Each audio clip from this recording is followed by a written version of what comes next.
thoughts come and go. But we have a habit of latching onto them to try to make them stay. In fact, we've gotten pretty good at that. Without that habit, we wouldn't be able to speak. We wouldn't be able to hold conversations. We wouldn't be able to think anything through. So it's got its uses.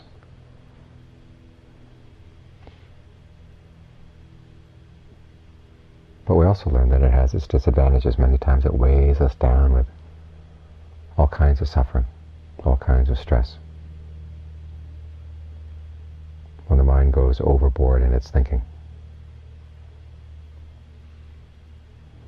The skill in meditation is learning how to think when you want to think and not to think when you don't want to think. It's not putting yourself into a totally blank state where no thinking is possible all the time. On the other end of the spectrum, it's not a process of thinking all the time either. It's learning the time and the place for your thinking. The problem is the mind keeps offering up thoughts at the wrong time and the wrong place. Thoughts we don't want, but they come in. Sometimes it seems like the less we want them, the more insistent they are on coming in. That shows that you've left an opening for them. But in order to see that opening, exactly what you're doing that admits those thoughts, that is fascinated by them, you have to get the mind as quiet as you can. This is why, in the process of meditation, there's a kind of rhythm that goes between periods when the mind is really quiet, nothing seems to be happening, and other periods when that's all that is happening, the other things, the disturbances.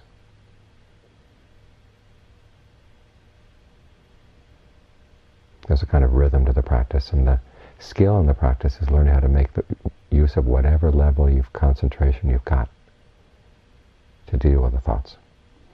In periods when the thoughts seem to be few and far between, you can't let yourself be complacent. Build up your concentration as strong as you can, so that when the next wave of really obsessive thinking comes into the mind, you'll have stronger tools for dealing with it, stronger tools for not getting swept away by it.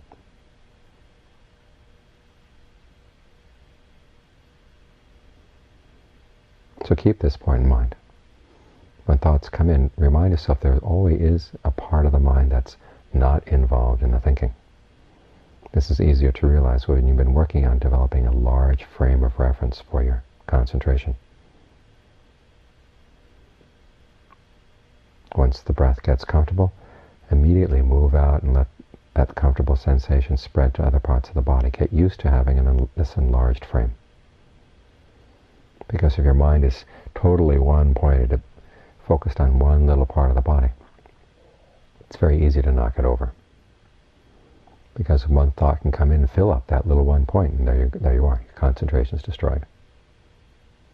You're off on something else.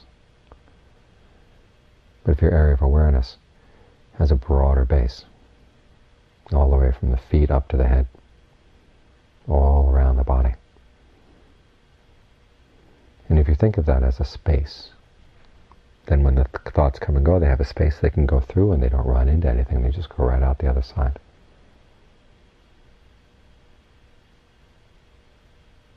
That way your concentration doesn't get knocked over by the thoughts. Both because it's large and two, that it doesn't put up a surface of resistance. You can put up that surface if you want, but sometimes it seems to pen in thoughts and they get more obstreperous. So if you have to let them in, okay, let them in, but just let them go. Think of the body as this large magnetic field. There's nothing solid there. The thought comes in, it has nothing to run against, it runs out the other side.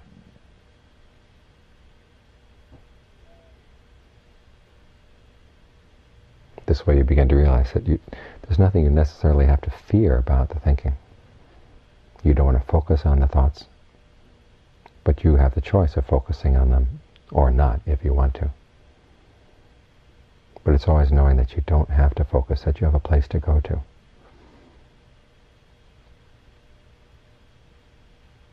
That means you can have control over your thinking.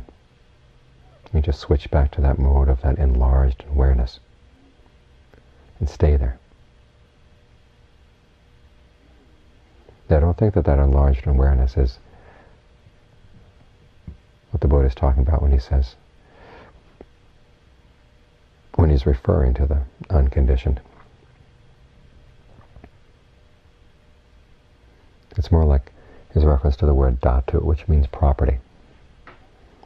Back in the Buddhist time, they talked about the different properties that make up the body, different properties that make up the mind. And the basic idea behind the concept of dhatu, or property, might be closer to our word of potential. There's a potential for things to happen if it gets aggravated, if it gets disturbed, if it gets provoked. And if there's no provocation, it's all very still.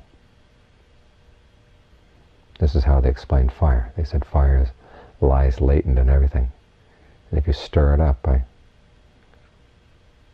a little friction with a fire stick, or nowadays with a match, that aggravates this fire potential that's lying there and it bursts into flame. The mind is like that as well. There's potential for thinking in every little cell of the body, it seems. Every little area of your awareness has a potential for a thought to arise if it gets provoked. And when things are still and empty in the mind, it's simply because nothing's provoked. It doesn't mean there's no possibility of new things coming out. It's just they haven't been provoked. Sometimes there's a strong sense of light that goes along with this. Again, that's not the light of the unconditioned, it's the light of these potentials just waiting to be provoked. And you're having a good solid blanket of light all around them to keep them from getting stirred up. So even when it seems like there's nothing going on in the mind, don't get complacent. Try to develop your awareness, develop your concentration. Develop this sense of space so that you're really proficient at it, that you can maintain it all the time. You can have this 360-degree sense of awareness. So when something does get provoked, you're quick to see it. And part of you say, oh, I thought there was nothing there. But there is. It's just that things are very quiet. It's like children in a classroom. As long as the teacher is in the classroom, at least back in the old days when the teacher was in the classroom, the kids are quiet. They'd wait until the teacher left the room, then they'd start running around.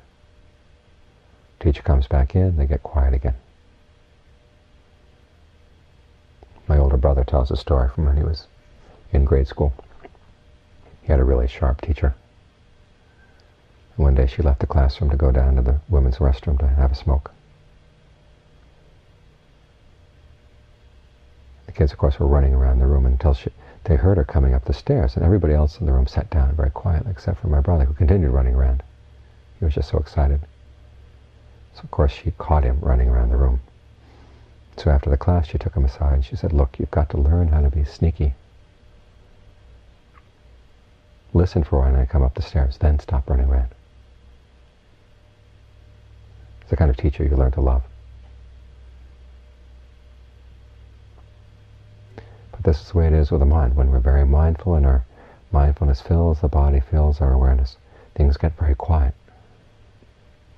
But they're sneaky. As soon as your mindfulness slips a little bit, there comes a new thought forming in the corner. And then it spreads out to fill things up. But you can establish that larger frame of awareness again. It can go through and not do any damage. But it means you've got to be very alert, very non-complacent. And it's a kind of work. But then again, that's what concentration work is. It's work. But at least it's work in the right direction. Giving us a frame of reference from which we can look at our thoughts with more detachment, less of a sense of involvement, less a sense of identification. For the time being, if you want, you can identify with that larger frame, that larger field of brightened awareness.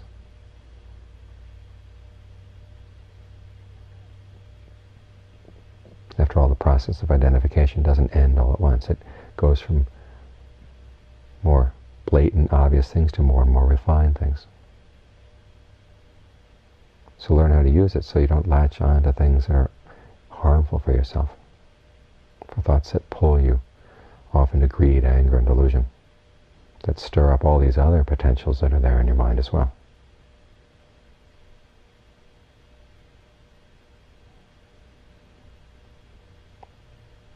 So this particular step in the meditation, that once the breath gets comfortable, start spreading your awareness to fill the whole body, and then allow that comfortable breath to fill the whole body as well. It's an extremely important part of the meditation. When the Buddha gives 16 steps for breath meditation, step number 3 is just this step. He puts it right up there towards the beginning. When he talks about a mind and concentration, he calls it mahagatang cittang, enlarged awareness.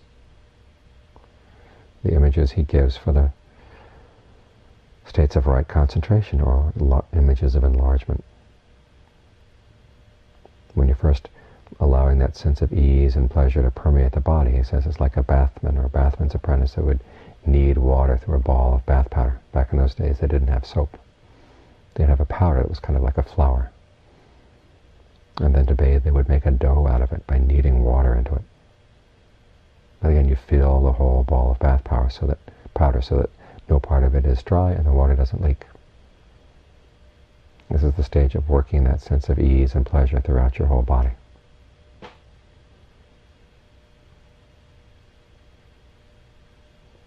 In the second and third states of jhana, levels of jhana, it's the same sort of thing. You take the particular type of pleasure or rapture that corresponds to that state and you let it pervade your whole awareness, suffuse your whole awareness, your whole body. They give images of a spring of cool water coming up at the bottom of the lake and permeating the entire lake. And the third jhana, which is more quiet and less intensely rapturous state, he said that's like still, lotus is in a still pool of water permeated entirely by the water of the lake. In the fourth jhana, it's someone with a bright cloth surrounding the body, bright white cloth covering the whole body in the same way your bright awareness fills the whole body. So it's obvious that this state of broadened awareness is really important. The images, the descriptions, stress it over and over again.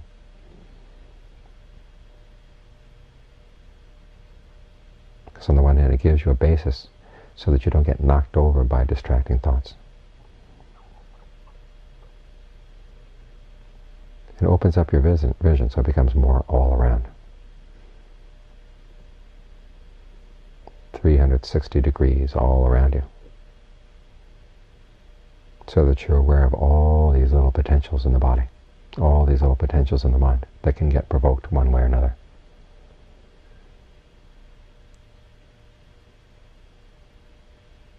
So you can be quicker and quicker to see the very early stages of provocation, so that when the slightest stirring comes, you'll begin to notice it's not so much a physical stirring or a mental stirring. It seems to be on the borderline between the two. When you latch onto it, there'll be a little bit of tension that you create in the body in order to create a place for the mind to latch onto it. So thinking is both a mental and a physical process. If you have this broadened state of awareness, you can dissolve that little swelling that begins to turn into a thought and then can take over your whole awareness if you're not careful. But when you're operating on this area where the mind and the body meet, physical and mental phenomena right at that borderline, you can deal more and more quickly with the beginning of anything, any potential that would come, either in the body or the mind. This is why concentration is such an important state for gaining insight. Because it improves your vision, it makes it all around. Makes it more precise. It focuses it on the proper area where things start. This interface between body and mind. So that if you want to think, okay, you can think. If you don't want to think, you don't have to think. When the time comes that you really need to think, the mind will have been properly rested. Your thinking will be a lot clearer, more to the point.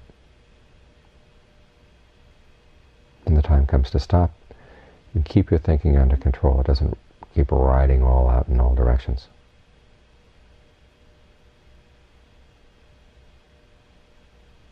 Most people's thinking is like a nuclear reaction. This little neutron goes out, that one runs into this other nucleus, and that sends something out, and then all of a sudden the whole thing multiplies until it's way out of control. Concentration is like those graphite rods that they keep in a nuclear reactor to make sure the reactions don't go out of control. If you want to shut everything down, you can put all the rods in all the way, and everything is still. That doesn't mean the potential for reaction isn't there, it's been stilled. If you do need to think, you can pull out the rods a little bit to get just the reaction you want. Okay, then when it's done its work, you push the rods back in.